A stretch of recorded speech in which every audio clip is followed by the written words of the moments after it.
What's up, CFM? This is Coach Matt with our Saturday workout. We're gonna do a benchmark called Megan today. This one's relatively quick, not as quick as Fran, but it should be under 10 minutes is a goal. So make sure you pick your scaling weight so that the skill is not the limiting factor on this. So when it comes to double unders or single unders, I would not choose this one as a double under skill workout. Choose this one as a conditioning workout that's high intensity with no rest built in, okay? So that is the format for the workout for today.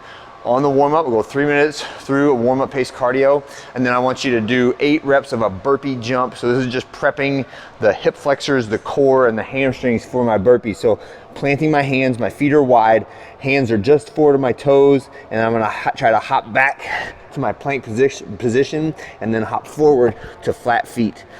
All right, and I'm just going back and forth between those two positions.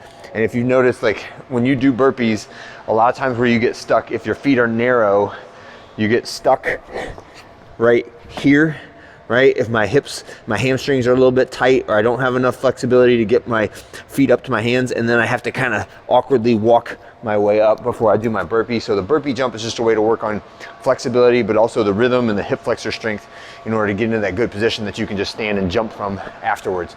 After that, we're gonna do a little kettlebell hinge drill.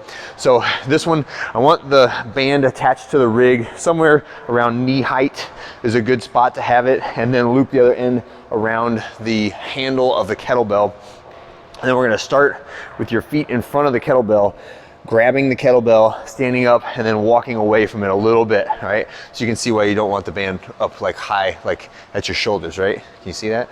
Okay, so from here, bending the knees a little bit, and I'm just hinging forward and then standing tall, and then hinging forward and standing tall. And this is to reinforce the tightness to the hips of the kettlebell, right? Where we want it is wrists and kettlebell handle tight to the hips as I'm doing my kettlebell swing. So that's like our bottom position drill.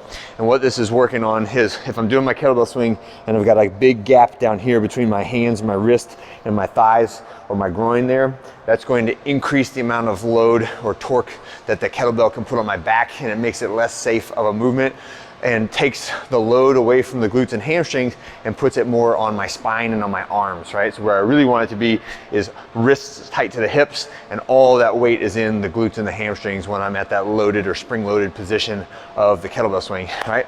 And then the last one is just some pogo hops. So we're working on resilience and springiness of the tissue, everything from my toes up to my knees, right? So I'm just gonna pogo hop in place, and then you can go one round pogo hop forward, pogo hop backwards, then you can pogo hop left, and pogo hop right? Every time you strike the ground, you're trying to like impact the ground with a little bit of force and pull your toes immediately away from the ground every time you hit the ground. That is gonna prep us for our double under. So that is going now to the workout. It is 3 rounds, progressively smaller, 21, 15, 9 of each of the 3 exercises. So you'll do 21 burpees, 21 kettlebell swings. The prescribed weight is our normal weight, so 53 and 35 for the guys and ladies. And this is our overhead version of the kettlebell swing. So all the way up, arms over the head at the finish position. And then double unders is the last one. So 21 of each, then 15 of each, and then 9 of each, and then done.